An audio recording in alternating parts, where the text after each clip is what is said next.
Impact Media. Putting a face on radio. I'm Whitney. I'm Mike. I'm Jason. Greg. Chris. Clint. Alright, and I'm here with Cotton Jones. So you guys are originally from Maryland, correct? But you've released some music on the Michigan label Quite Scientific, which is mostly known for releasing music from Michigan artists. So how did you guys end up on that label for a period of time? Well, we've known Justin, who's part of that label, for a long time, and have always toured with Michigan bands, played shows with Michigan bands that we've really got along with very well, and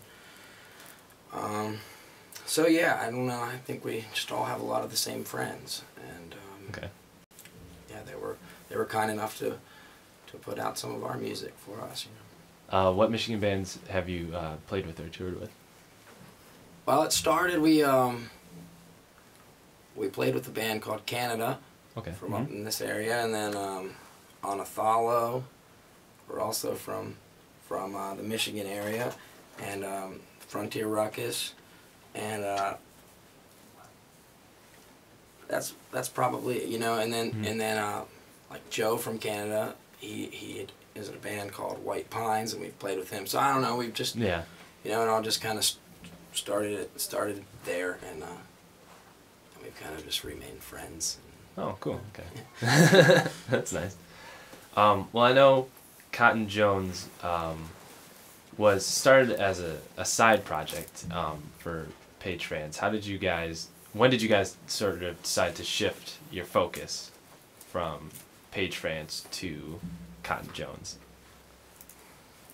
I don't know. I don't think it was really like a serious decision, you know, like we just kind of weren't really going to do Page France anymore as a group, and we started doing Cotton Jones, and then so everyone in this room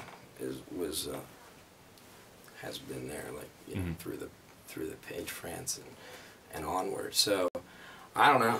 It just I think for everybody had transition periods to go through in all of our lives, and you know, it kind of comes full circle, and yeah. Okay. So the cover of your new album, Tall Hours in the Glow Stream, it kind of looks like it could be like a Polaroid from like a summer vacation, like way back when and stuff like that. Was that intentional? Like when you wanted people to look at your album cover and the artwork, did you want it to sort of evoke like that sort of like looking back state of mind? No, I don't know. You'll have to talk to Clint about that. He did the artwork with some photos that we had that Whitney's grandfather had taken, and we kind of gave Clint like a group of photos, and he really like kind of compiled it all. So I don't know. I don't really know if there's. I can't answer that question. Well, I was just basically going off the music that he had given me and compiling artwork that fit the feel and the themes that were running throughout, and working from the photos that they had given me, and so it all just kind of came together naturally, and I guess it all works together well. So Okay. good. And I think the same can be kind of said about your music as well, which is, you know, it has roots in sort of like this classic musical form, but it seems also like very modern. So like, what do you when you're making your music, like what do you draw on and stuff like that? Well, I don't think we want to be a retro band or anything like that. You know, it's Right. one of the. I don't think.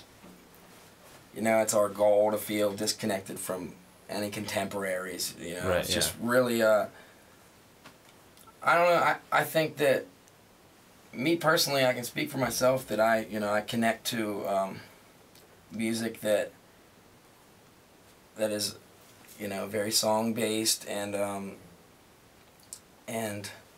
kind of what I like about, you know, older records is a lot of them feel like they could only have like happened in a specific, you know, at that time and at that place, and there's like a sort of raw energy to to the idea of being in a, you know, putting everything together and it kind of being what it is. And I'm not saying that like that's our process or anything, but that's what I connect to, and I think a lot of it just kind of comes at, you know, our recording style and our process. It's not super, we don't have a ton of awesome gear that we can really polish it up. Right. And maybe that's for a reason. I don't think we would sound that great that way. So yeah, I think that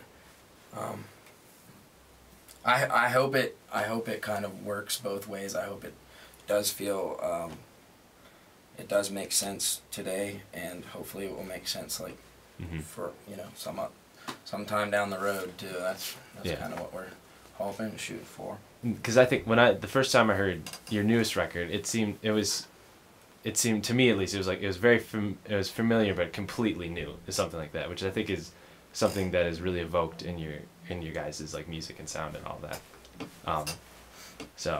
And with like the recording equipment, and your music is often described as lo-fi, and right now that's kind of like a bit of a scene right now with lo-fi music and stuff like that, but I wouldn't lump you guys into a lot of what is sort of being described as the lo-fi scene and stuff like that. Do you guys see yourself in that sort of like lo-fi scene or something like that? I don't know. I don't really know a whole lot about what it would really mean for us to be a part of that. To be honest, man, we try to make every record sound as good as it possibly can. You know? Right. Like, yeah. And I feel like a lot of times we kind of hit a ceiling as far as, you know, certain things just kind of end up the way they are, and start kind of liking the mistakes in it, and you work on it for a while, and you just kind of don't really want to work on it anymore, to be honest, and you feel yourself kind of disconnecting from it because you've really just, I don't know, just trying to figure out how to make it sound exactly how it sounds in your head. Right. And obviously sometimes it's not really easy to do that, especially whenever, you know, we don't have a ton of equipment at our disposal. So at the end of the day, we just really we try to make the best of what we have, and I think, you know, I'm happy with how it's turned out. I think it's progressively gotten better, and that's really all that matters, I think, to me. Okay. And for Glowstream is in comparison to Paranoid Cocoon, your first album, I feel like it is sort of more relaxed and more like ethereal, I think, than the first album. Was that intentional, or is that just kind of like how it turned out? I think it was kind of intentional. I think for a while, when we were working on it, I was in a state of discomfort, like just kind of the way we were working on it, and I think we eventually just kind of started fresh with it, and kind of just let it happen. You know, that sounds generic and sounds it sounds really cliche, but just kind of let it run its course, and not always feel like, man, we gotta do it all this specific way. And it just kind of came out that way. I don't know. We had a bunch of songs that we probably could have released, and it would have been a totally different record, and they weren't quite as chill. And I don't know why it ever ends up the way that it does. I don't know why, you know, why the songs are selected the way they are, but they are. Okay. And so I read that the Glowstream is an actual place.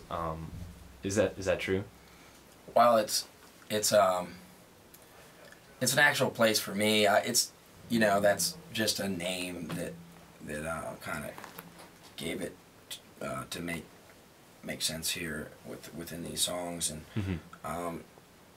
but it's just, you know, it's a place for me that that I could go to relax, and there's really no more to it than that. Mm-hmm. So it didn't play like a big part in the writing of the album or the making of the album or anything like that? I don't think so. I don't think we ever wrote any songs there or anything. You know, it's just kind of more or less a place that you, when you go home, you spend time with your friends, and there's not a whole lot to do in our town. There's not a lot of places to be inside. Most of my friends don't have houses. I don't have, you know, we don't really have a place in Cumberland. So when we're there, we kind of we hang out in certain locations that are, you know, it's a beautiful town. But sometimes you just feel really bored, and there's not really a whole lot to do. So we, I don't know. Yeah, so it really just represents, you know, being around family and friends. Okay, cool. All right, well, thank you guys for playing the songs and sitting down for the interview. Of course. Yeah, thanks for having us.